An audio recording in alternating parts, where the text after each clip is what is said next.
بسم اللہ الرحمن الرحیم۔ تاریخ میں کم از کم 6 ایسے واقعات ملتے ہیں جب حجر اسود کو چوری کیا گیا یا اس کو توڑنے کی کوشش کی گئی۔ ہو سکتا ہے اس کے حوادث کی تعداد اس سے بھی زیادہ ہو، مگر اسلامی روایات کے مطابق جب حضرت ابراہیم علیہ السلام اور ان کے بیٹے حضرت اسماعیل علیہ السلام خانہ کعبہ کی تعمیر کر رہے تھے تو حضرت جبرائیل نے یہ پتھر جنت سے لا کر دیا تھا، جسے حضرت ابراہیم علیہ السلام نے اپنے ہاتھوں سے دیوار کعبہ میں نصب کیا تھا۔ 7 ذی الحج 317 ہجری کو بحرین کے حاکم ابو طاہر سلیمان کرامتی نے مکہ معظمہ پر قبضہ کر لیا۔ خوف و ہراس کا یہ عالم تھا کہ اس سال 317 ہجری کو حج بیت اللہ شروع نہ ہو سکا اور کوئی بھی شخص عرفات نہ جا سکا۔ یہ اسلام میں پہلا موقع تھا کہ حج بیت اللہ موقوف ہو گیا۔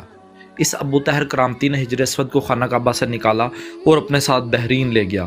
پھر بنو عباس کے خلیفہ مقتدر باللہ نے ابو طاہر کرامتی کے ساتھ فیصلہ کیا اور 30,000 دینار دے دیے، تب حجر اسود خانہ کعبہ کو واپس کیا گیا۔ یہ واپس 339 ہجری کو ہوئی، گویا کہ 22 سال تک خانہ کعبہ حجر اسود سے خالی رہا۔ جب فیصلہ ہوا کہ حجر اسود کو واپس کیا جائے گا تو اس سلسلہ میں خلیفہ وقت نے ایک بڑے عالم محدث شیخ عبداللہ بن حکیم المحدث کو حجر اسود کی وصولی کے لیے ایک وفد کے ساتھ بحرین بھجوایا۔ یہ واقعہ علامہ سیوطی کی روایت سے اس طرح نقل کیا گیا ہے کہ جب شیخ عبداللہ بحرین پہنچ گئے تو بحرین کے حاکم نے ایک تقریب کا اہتمام کیا جس میں حجر اسود کو ان کے حوالے کیا گیا، تو ان کے لیے ایک پتھر خوشبودار خوبصورت غلاف میں سے نکالا گیا کہ یہ حجر اسود ہے، اسے لے جائیں۔ محدث عبداللہ نے فرمایا کہ نہیں، بلکہ حجر اسود میں 2 نشانیاں ہیں، اگر یہ پتھر اس میں آر پار پورا اترا تو یہ حجر اسود ہوگا اور ہم لے جائیں گے۔ پہلی نشانی یہ ہے کہ یہ پانی میں ڈوبتا نہیں ہے، دوسرا یہ ہے کہ یہ آگ سے گرم بھی نہیں ہوتا۔ اب اس پتھر کو جب پانی میں ڈالا گیا تو وہ ڈوب گیا اور پھر اسے آگ میں ڈالا گیا تو سخت گرم ہو گیا۔ فرمایا ہم اصل حجر اسود کو لیں گے، اور پھر جب اصل حجر اسود لایا گیا اور آگ میں ڈالا گیا تو ٹھنڈا نکلا، پھر پانی میں ڈالا گیا تو وہ پھول کی طرح پانی کے اوپر تیرنے لگا۔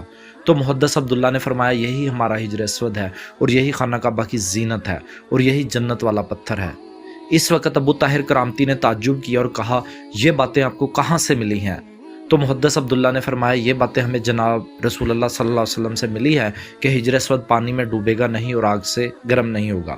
ابو طاہر نے کہا یہ دین روایات سے بڑا مضبوط ہے۔ جب حجر اسود مسلمانوں کو مل گیا تو اسے ایک کمزور اونٹنی کے اوپر لادا گیا جس نے تیز رفتاری کے ساتھ اسے خانہ کعبہ پہنچایا۔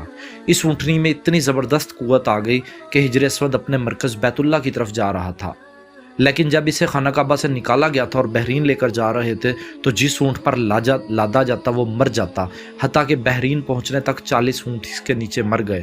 22 سال کے عرصے کے بعد حجر اسود کو واپس خانہ کعبہ میں نصب کر دیا گیا۔ رسول اکرم صلی اللہ علیہ وسلم سے وارد ہے کہ زمین میں حجر اسود اللہ تعالیٰ کا دایاں ہاتھ ہے۔ جب روز قیامت آئے گا تو اس کی ایک زبان ہوگی، جس نے بھی اسے حق یا باطل کے ساتھ چوما یہ اس کی گواہی دے گا، اور یہ پانی میں نہیں ڈوبتا اور نہ ہی آگ سے گرم ہوتا ہے۔ حجر اسود وہ ہے جو کعبہ کے جنوب مشرقی کنارے میں ہے اور یہیں سے طواف کی ابتدا ہوتی ہے۔ یہ اصل میں جنت کے یاقوتوں میں سے ایک ہے۔ اس کا رنگ مقام ابراہیم کی طرح سفید شفاف تھا اور یہ آنسو بہانے اور دعا کے قبول ہونے کی جگہ ہے۔ اسے چھونا اور اس کا بوسہ لینا مسنون ہے، اور زمین میں اللہ تعالیٰ کا دایاں ہاتھ ہے، یعنی اللہ تعالیٰ کے ساتھ توبہ کا عہد کرتے ہوئے مصافحہ کا مقام ہے۔ جس نے بھی اسے چھوا یہ روز قیامت اس کی گواہی دے گا، اور جو اس کے برابر ہوتا ہے وہ رحمان کے ہاتھ سے معاہدہ کر رہا ہے اور اسے چھونے سے گناہ معاف ہوتے ہیں۔